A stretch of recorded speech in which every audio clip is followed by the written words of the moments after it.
விழி கொண்ட கோமதி அவளே ஆதிபராசக்தி.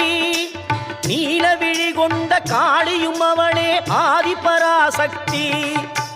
கோல விழி கொண்ட கோமதி அவளே ஆதிபராசக்தி. நீல விழி கொண்ட காளியும் அவளே ஆதிபராசக்தி.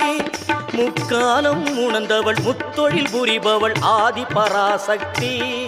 முக்காலம் உணர்ந்தவள் முத்தொழில் புரிபவள் ஆதிபராசக்தி. திரிசூலமும் தாங்கிடும் சுந்தரி அவளே ஆதிபராசக்தி. மேல்மருவத்தூர் ஆதிபராசக்தி மலர்பதம் பாடிடுவோம்.